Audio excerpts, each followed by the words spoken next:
Bueno, pues muchísimas gracias, muy buen día, gracias doctora Belmont, doctor Carrillo, muy buenos días a todos y pues es un honor presentar al doctor Rodrigo Vázquez Frías. Él es gastroenterólogo y nutriólogo pediatra, actualmente se desempeña como subdirector de gestión de la investigación del Hospital Infantil de México Federico Gómez. Cuenta también con maestría, doctorado en ciencias médicas, profesor de gastroenterología pediátrica en la UNAM, y tutor de más de 40 tesis de posgrado, tanto de maestría y doctorado de Ciencias de la Salud. Es miembro del Sistema Nacional de Investigadores, académico numerario de la Academia Mexicana de Pediatría y de la Academia Nacional de Medicina de México, miembro de diferentes asociaciones, de la Asociación Mexicana de Gastroenterología, de la Asociación Mexicana de Pediatría, de la Asociación Mexicana de Hepatología, de la Sociedad Norteamericana de Gastroenterología, Hepatología y Nutrición Pediátrica. Es presidente de la Sociedad Latinoamericana de Gastroenterología, Hepatología y Nutrición Pediátrica, miembro fundador de la Sociedad Mexicana de Microbiota, editor asociado de la Revista de Gastroenterología de México y está certificado por todos los consejos. Pues, sin más, doctor, muchas gracias y bienvenido. Vamos a dar paso a nuestro programa. Vamos a hablar acerca de actualidades en el diagnóstico y tratamiento de la infección respiratoria, a cargo de la doctora Irene Maulén Radovan. Ella es médico cirujano formado en la Universidad Nacional Autónoma de México, es pediatra egresada del Instituto Nacional de Pediatría, tuvo un fellowship en la International Nutrition, el J.C. Davis, y epidemiología clínica en el Hospital Pemex de Picacho. Doctora, adelante, muchísimas gracias. Gracias por este aniversario de la Academia. Y bueno, vamos a hablar, les voy a presentar algunos datos de los trabajos que he realizado en neumonía y pues sí, actualmente soy jefe de la unidad de pediatría del Hospital Ángeles de las Lomas y soy académico titular de la Academia Nacional de Medicina. Muy bien, pues esta problemática, la neumonía en niños, es un problema que continúa siendo un problema de salud pública, un problema muy importante, proceso infeccioso causado por agentes virales, bacterianos, micóticos y que puede comprometer la ventilación a través de la afección de los lóbulos y del intersticio pulmonar. La neumonía cobra 1.200.000 niños muertos menores de 5 años a nivel global. Es una problemática realmente muy, muy importante.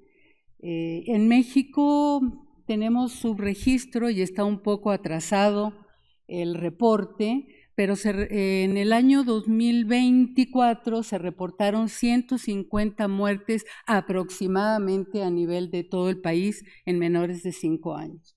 En Latinoamérica es un problema, particularmente en Bolivia, Perú, Guayana, que tienen una mortalidad muy alta. Las etiologías virales más importantes, sincicial respiratorio, virus para influenza, adenovirus y desde luego coronavirus especie, y en la epidemia pues tuvimos algunos casos de COVID-19.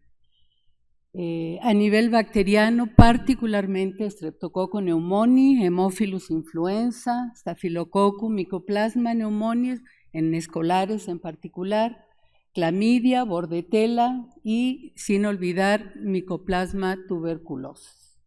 Y hongos en población inmunocomprometida como Histoplasma y Aspergillus. Los pediatras que atendemos niños en las unidades hospitalarias, en las unidades de urgencias, sobre todo nos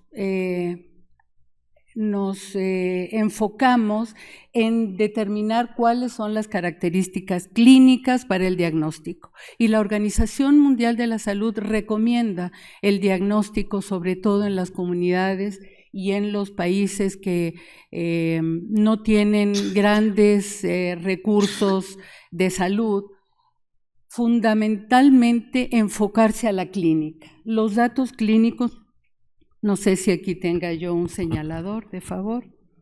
Particularmente, como aquí se señala, la taquipnea.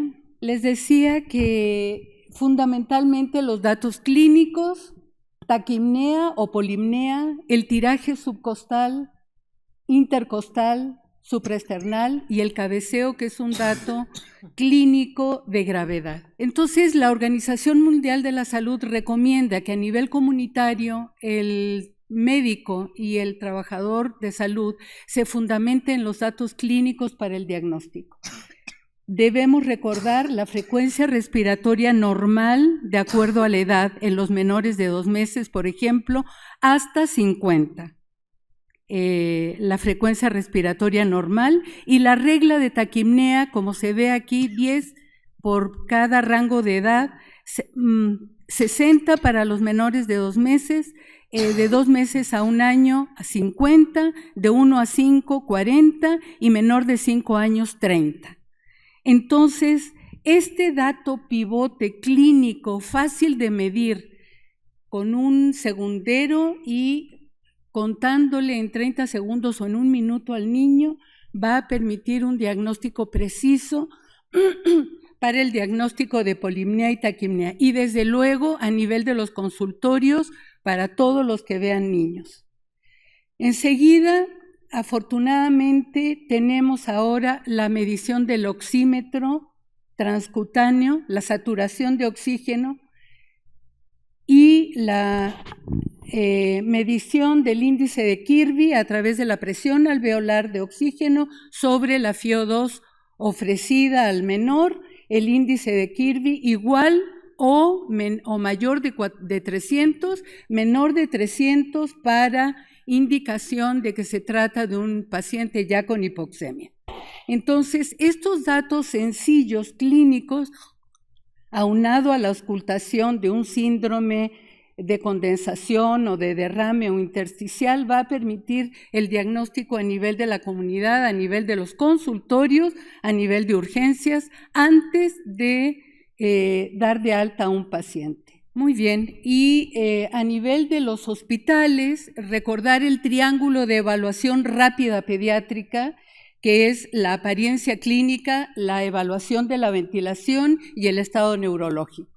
Entonces, esta valoración es fundamental para el diagnóstico rápido, temprano y evitar las complicaciones del menor. Una saturación de oxígeno al aire ambiente mayor de 92, aunque el paciente tenga datos clínicos de fiebre, tos, va a permitir un tratamiento ambulatorio. En cambio, si el paciente tiene una saturación menor o igual a 90, es un paciente en riesgo que debe ser hospitalizado. Y frente a un niño que tenga una saturación con oxígeno ofrecido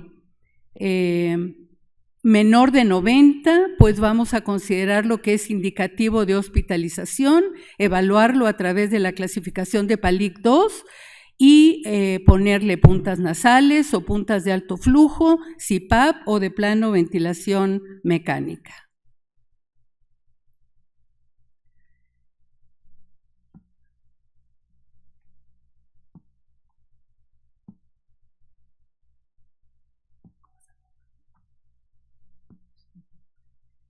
Tan fácil como esto, contar la frecuencia respiratoria del menor,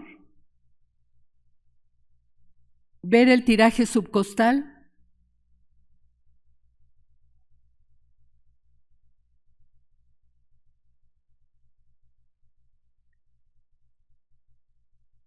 para el diagnóstico de neumonía y evitar esas 150 muertes que aún ocurren prevenibles en nuestro país anualmente.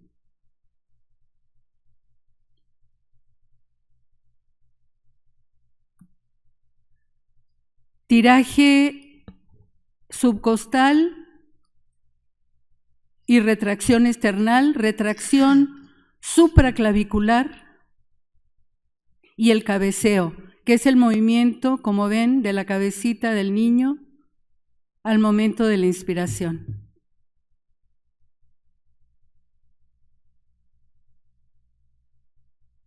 tomarse un minuto para contar la frecuencia respiratoria.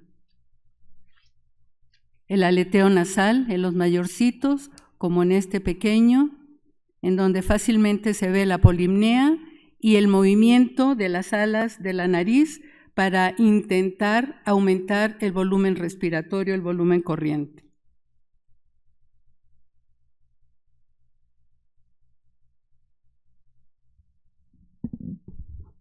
Los exámenes complementarios pues son múltiples y va a depender de la adaptación de las capacidades instaladas del centro hospitalario.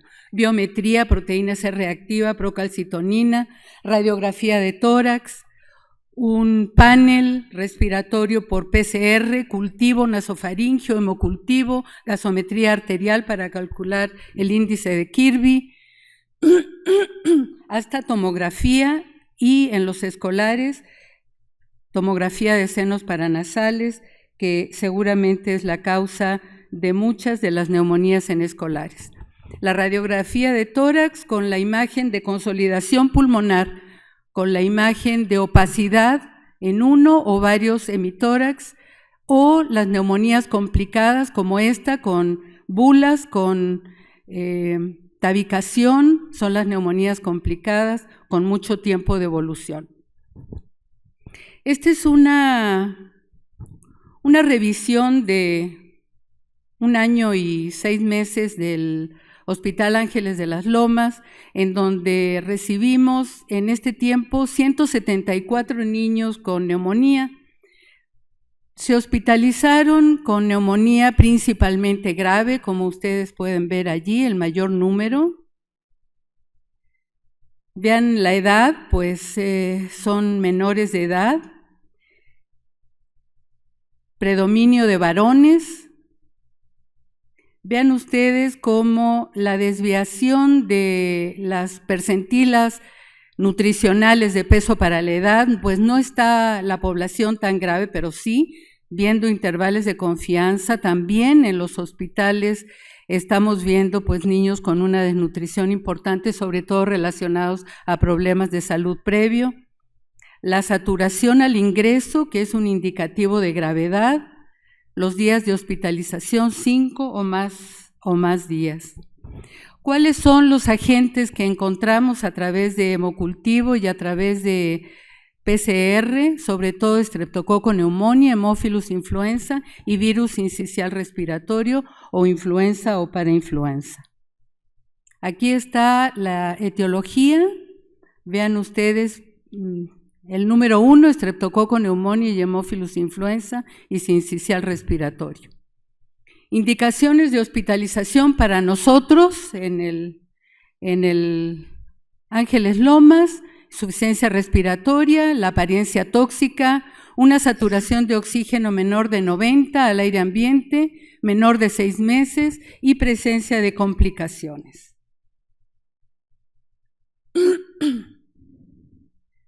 El tratamiento para la neumonía depende de la edad. Ampicilina y un aminoglucósido en los menores de 2 meses para cubrir gram negativos particularmente y Streptococcus.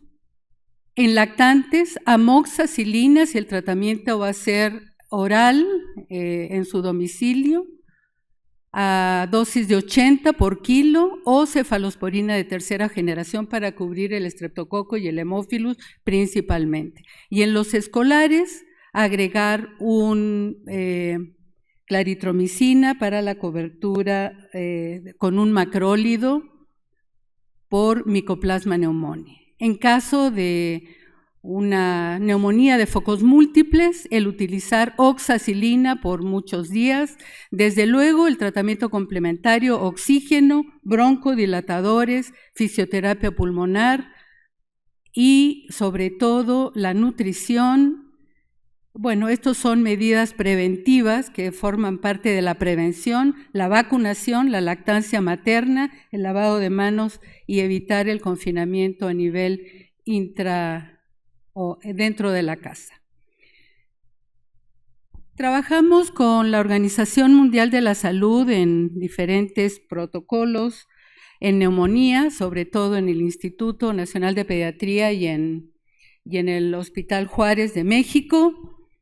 Este es el resumen de este estudio publicado en British Medical Journal.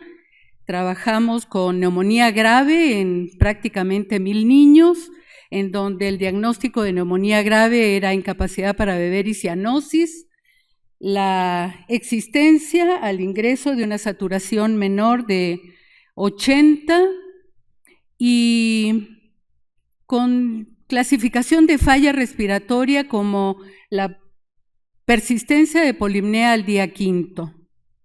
En los niños que tuvieron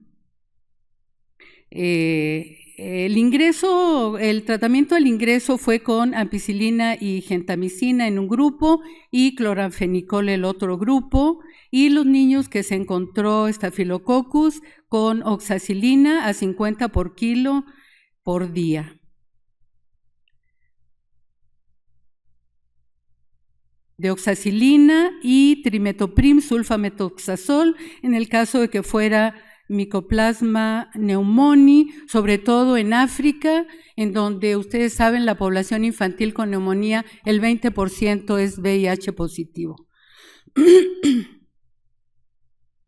Hubieron resultados concluyentes de que el mejor tratamiento en neumonía grave en este grupo de edad era amoxicilina gentamicina, porque el número de fallas fue menor que en el grupo cloranfenicol. Esto permitió cambiar el esquema a nivel de OMS para recomendar este esquema en neumonía grave.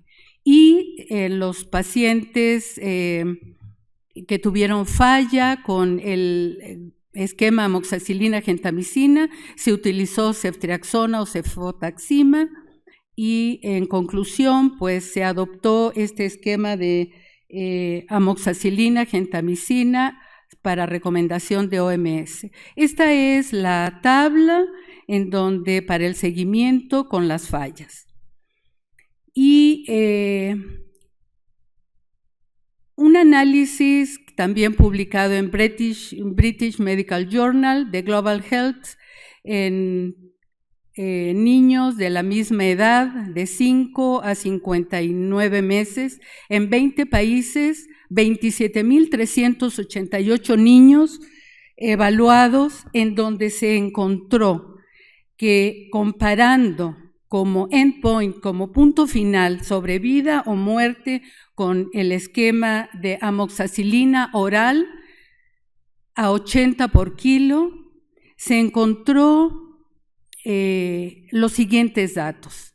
Este fue el total de los niños que sobrevivieron y se recuperaron, y el 3.1 de mortalidad a nivel de estos 20 países. Nosotros en México no tuvimos ningún niño muerto, afortunadamente todos salieron recuperados de su patología, pero este es el resumen del estudio de estos casi 30,000 niños evaluados. Vean ustedes cuáles son los puntos importantes, significativos para considerar riesgo de mortalidad al hospitalizar a un paciente con neumonía. Que tenga, como vean aquí, una edad entre 2 y 5 meses.